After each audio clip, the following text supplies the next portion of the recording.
Chuva de drones na Ucrânia. Vilarejo é ocupado pelos russos e do outro lado os ucranianos dizem que não teve ocupação. Novidade, né?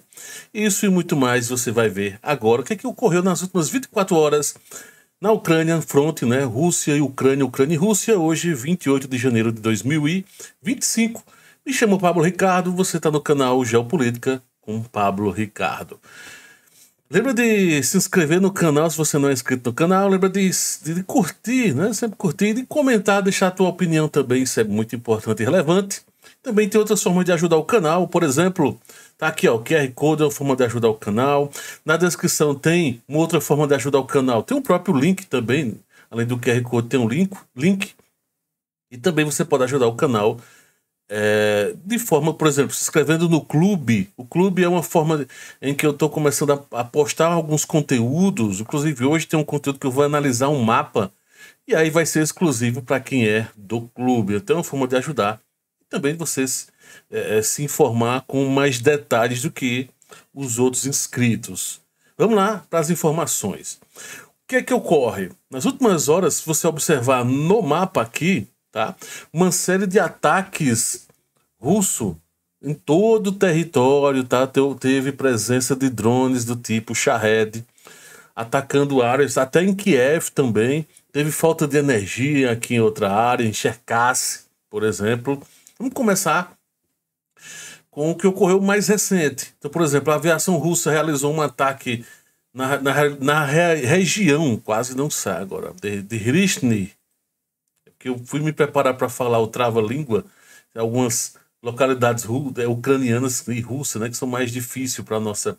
Em Hrishny, que é o que os russos estão fazendo? Estão focando exatamente nessa questão aqui de suprimentos. Bom, já vem alguns dias bombardeando essa região aqui, Vodiansk, Rodinsky, e principalmente essa aqui, Hrishny, que é uma forma de segurar, porque o que é que ocorre?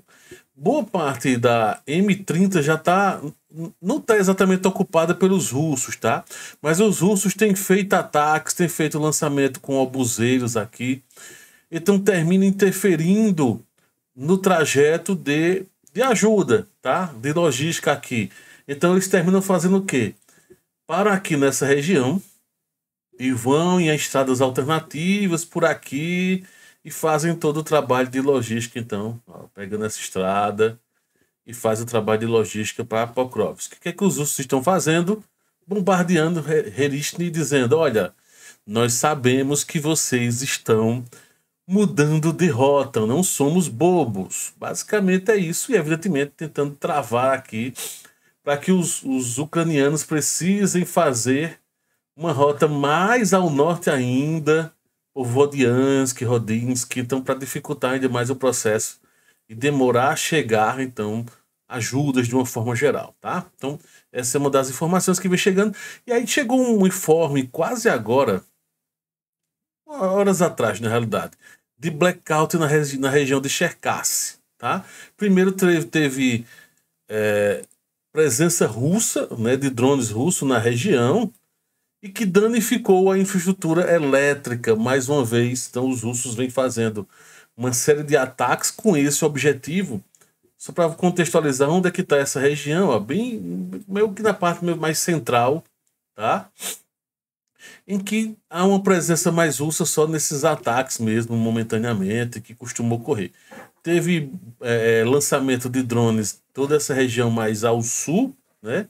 Nessa região de Soblast, aqui em Kryvyi também, Mykolaiv.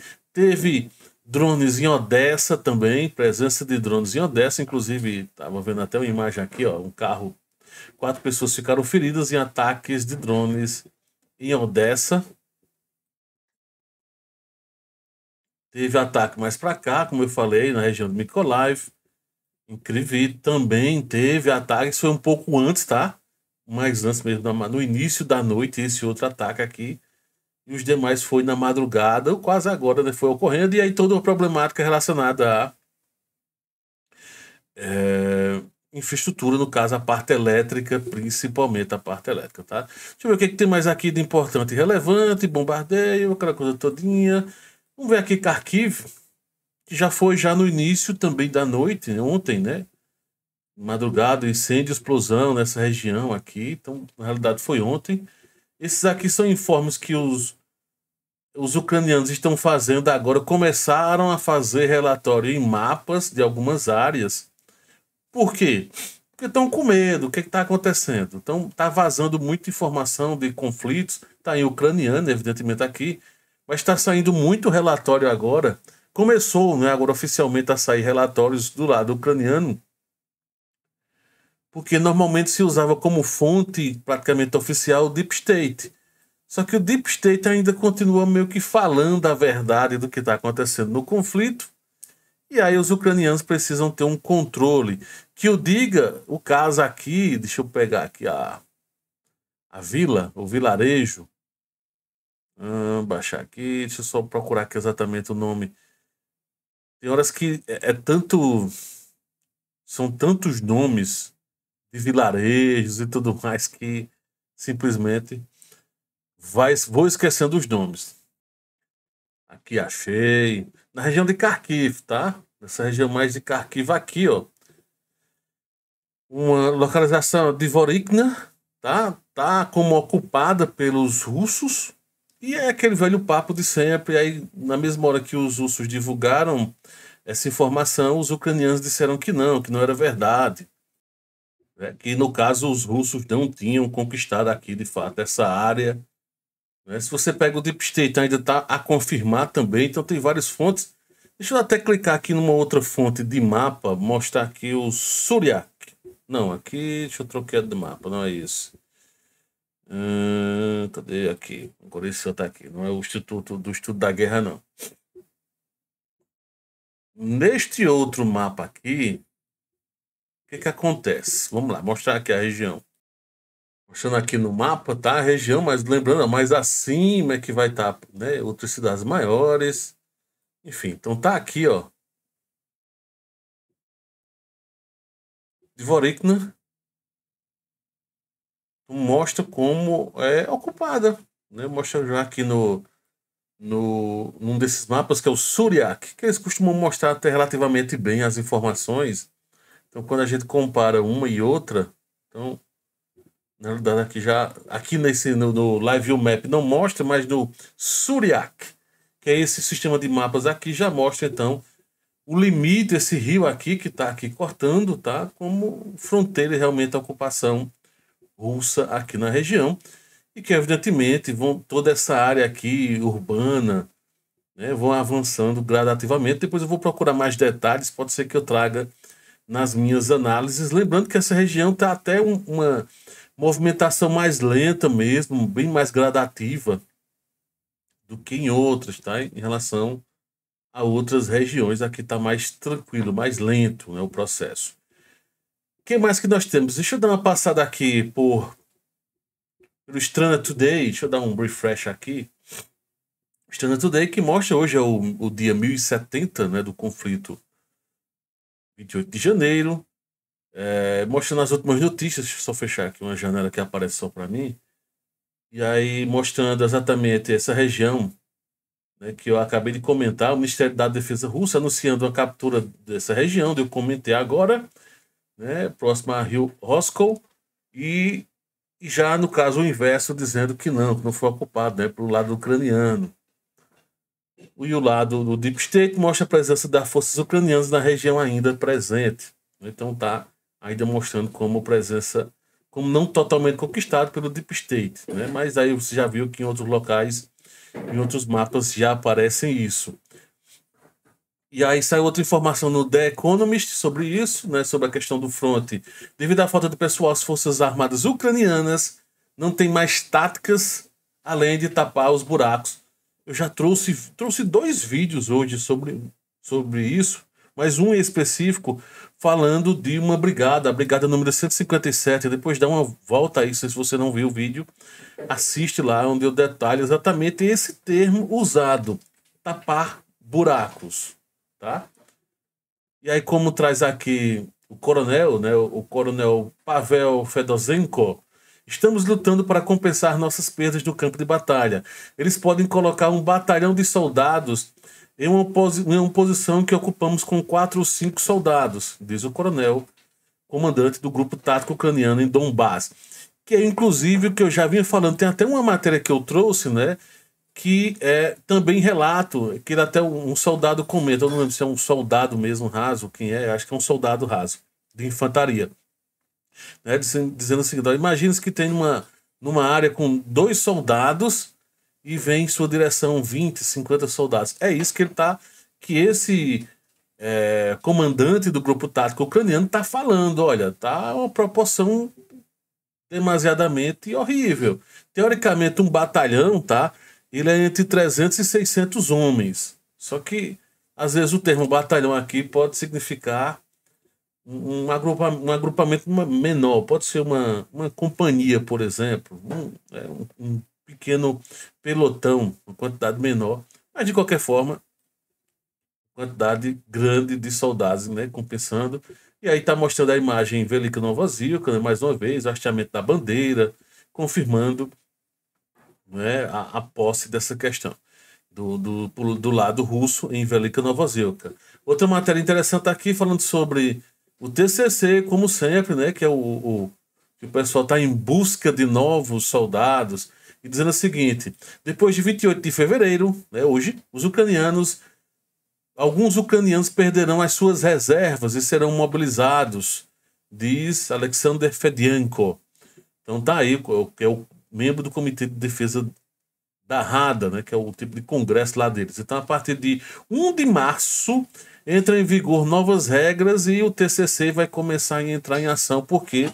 Porque eles precisam de carne para moer, como diz lá o coronel, para tapar buraco em várias áreas. Tem matéria já falando sobre isso aqui. Volta lá para o caso do batalhão 157, que você vai entender melhor a complicação que está neste momento, tá? E aí sai outra matéria, que aí é a famosa... deixa eu ver se eu consigo dar mais um zoom aqui. Dá sim, dá para dar um zoom. O Mirage 2000-5, que talvez venha para a França, aqueles papos de sempre. Vai vir, agora vai vir, né? Em Odessa, um funcionário do TCC vendeu intimações por suborno, né? Isso mais do que nunca vem chegando muitos casos desse tipo. Falta de energia na região de Uman, né? Depois que foram avisados que estavam charredes chegando na região, então muitas áreas sem energia, incêndios e tudo mais. A Força Aérea informa que entre 27 e 28, na madrugada, no caso já do dia 28, abateram 65 charredes de 100. Outros 28 não atingiram o alvo, perdidos no local. Então, aproximadamente 28. Enfim, às vezes eles conseguem desviar e algo do tipo, não sei se foi isso o fato. E 7 drones atingiram seus alvos. E aí atingiram várias áreas como Odessa, Kiev, Sumi, Poltava, Cherkassy e por aí vai, né? Muitas áreas que foram, como você viu, já eu mostrei no mapa. Um museu de carros foi danificado, carros antigos, né? Carros retrô, os carros antigões aí, ó, atingiu, alguns foram bem danificados, outros mais ou menos. Carros das antigas aí estão danificados. Em Odessa e seus subúrbios, né, que é exatamente trazendo a matéria que foi em Odessa, no caso, que é onde ocorreu o problema. Lá do museu. Na região de Kiev, né, ataque de drones, como já tinha trazido, né, mas em cima, aí mostrando de novo os carros. É porque, como são notícias minuto a minuto que o Strana Today vai fazendo, às vezes vai meio que repetindo algumas informações. Em Kharkiv, ataque de drone, mostrando aqui as imagens do ataque, né? Em Cherkassy, como eu já tinha dito, teve um problema, né, na região lá, falta de energia e tudo mais, tá? E falando sobre o ataque em Kharkiv mais cedo, inclusive a capa, né, dessa matéria aqui é exatamente nessa região de Kharkiv, onde teve esse ataque. Então tá aí as principais informações no fronte, tá? Lembra de deixar teus comentários. O que, é que você acha de tudo isso? O que, é que tá achando do conflito? Quais são os próximos passos por parte dos russos? Qual é o caminho que vão seguir?